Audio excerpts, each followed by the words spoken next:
میں کیٹیگوریکل یہ بات سمجھانا چاہتا ہوں، وہ شخص اہل سنت نہیں ہے،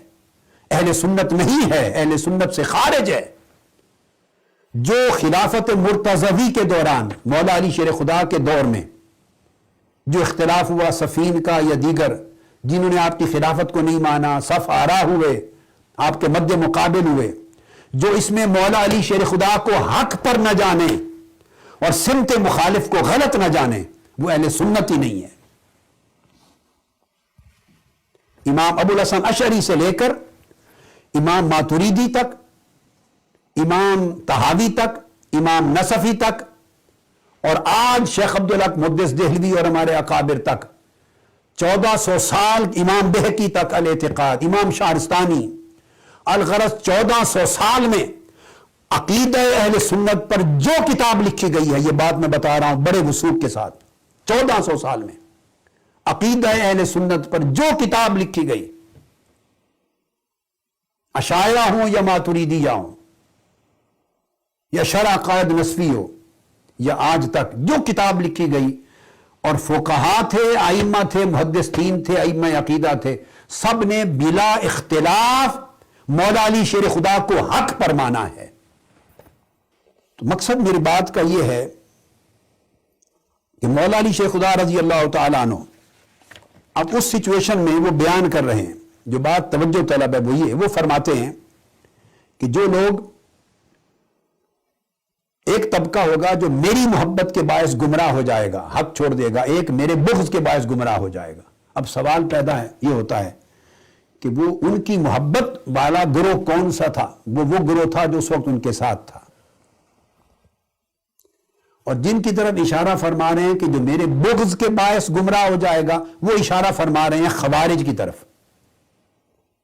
جو آپ کے لشکر سے نکل گئے، جو تحکیم کو نہیں مانتے تھے، اور انہوں نے مولا علی شیر خدا پر کفر کا فتویٰ کیا اور آپ کے خلاف جنگیں شروع کر دی۔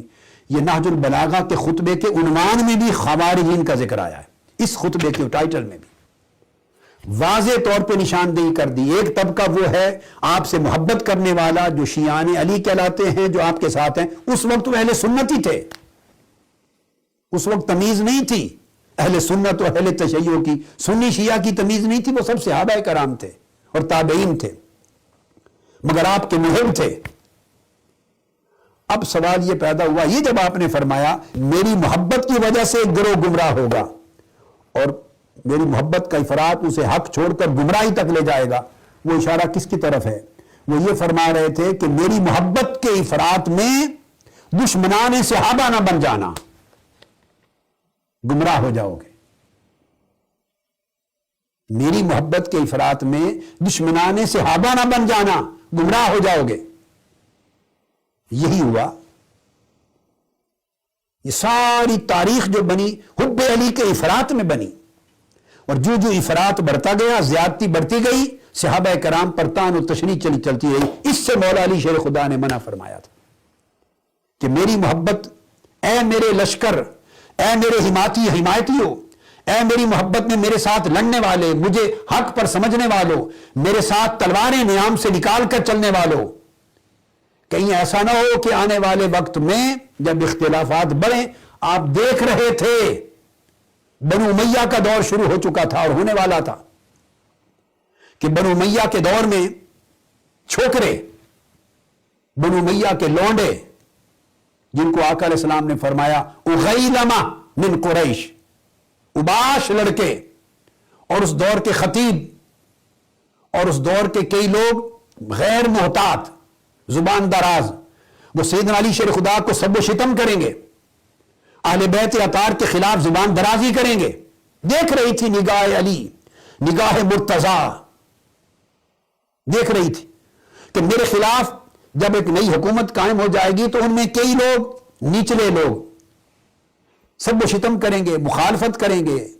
میرے فضائل اور مناقب پر پابندی ہوگی، اہل بیت کی شان کے خلاف بولیں گے، اور یہ بڑھے گا۔ بنو عباس میں بھی یہی ہوا، بنو امیہ میں تو اوپنلی ہوتا تھا، اور بنو عباس میں خلیفہ ابو جعفر المنصور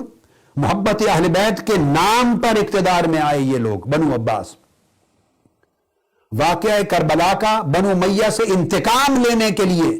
انہوں نے تمام محبان علی اور اہل سنت اور پوری امت جو اہل بیت سے محبت کرنے والی تھی ان کی ہمدردیاں لیں، واقعہ کربلا کے نام کو ایکسپلائٹ کیا، اہل بیت کی محبت کو ایکسپلائٹ کیا، اکٹھا کیا اور کر کے اقتدار میں آئے بنو عباس، اور پھر مارا، 1.25 لاکھ یا اس سے بھی زائد لوگ قتل کیے، تاکہ اعتماد بیٹھ جائے کہ یہ اہل بیت کے محبت کرنے والوں کی حکومت آ گئی ہے، اور لوگوں کو دھوکہ دینے کے لیے اپنا لباس بھی، جبہ بھی کالا رکھا، بنو عباس کے خلفاء کالا لباس پہنتے، امامہ بھی کالا رکھا، جھنڈا بھی کالے رنگ کا رکھا، یہ بنو عباس کے خلفاء جب آئے، چونکہ ایکسپلوئٹ کیا تھا محبت اہل بیت کا نام، لیکن جب مستحکم ہو گئے، ان کی جڑیں مضبوط ہو گئی، یہ حکمران اور سیاست دان جو اصل سیاست دان ہوتے ہیں وہ کسی کے مخلص نہیں ہوتے،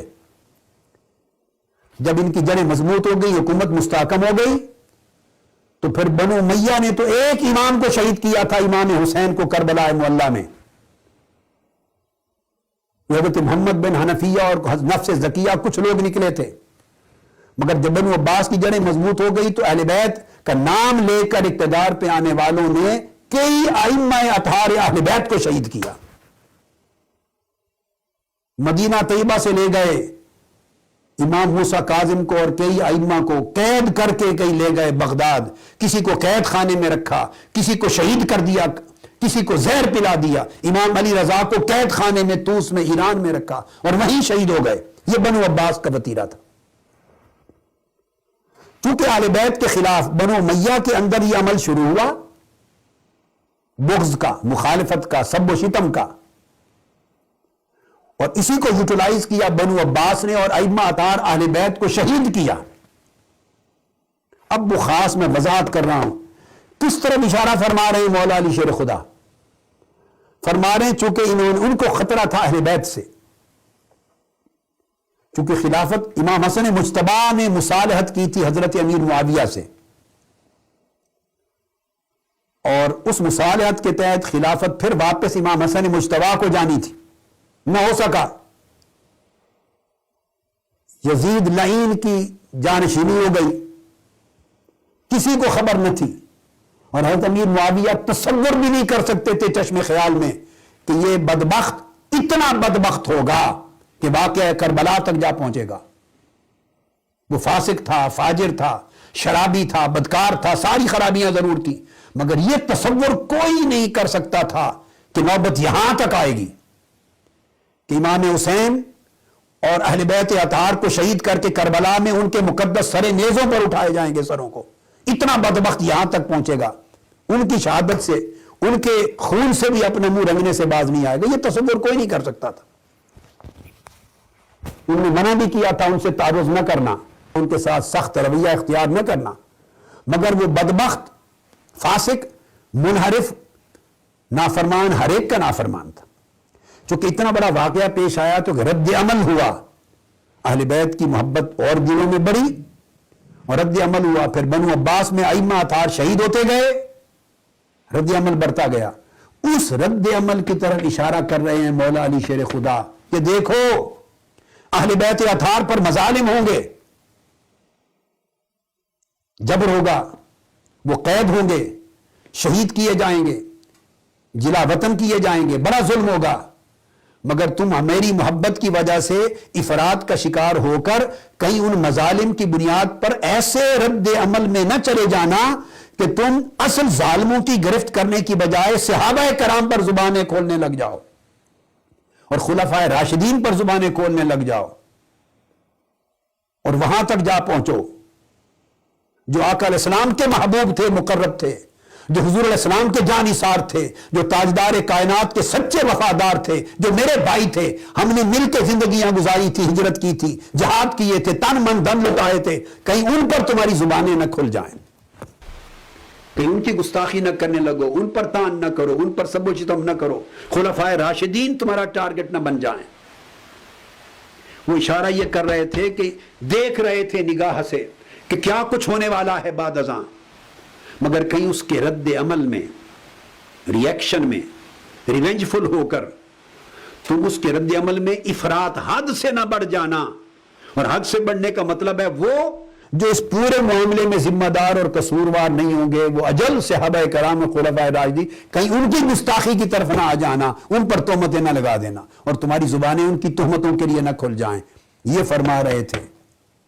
اور دوسری طرف فرمایا خارجیو، کیونکہ خوارج کی طرف دوسرا خطاب ہے، تم یاد رکھو میرا بغض تو تم نے اپنا شیوا اور وتیرہ بنا لیا ہے، مگر کہیں ایسا نہ ہو کہ یہ بغض، میرا بغض، تمہیں رسول پاک صلی اللہ علیہ وسلم کی پوری اہل بیت کے ساتھ دشمنی اور عداوت پر نہ اکسا دے، اور یہ بغض پورا بغض اہل بیت میں نہ بدل جائے۔ اگر بغض اہل بیت ہو گیا تب بھی گمراہ ہو جاؤ گے، اور اگر تمہارے دلوں میں بغض صحابہ کے بیج بوئے گئے تب بھی گمراہ ہو جاؤ گے۔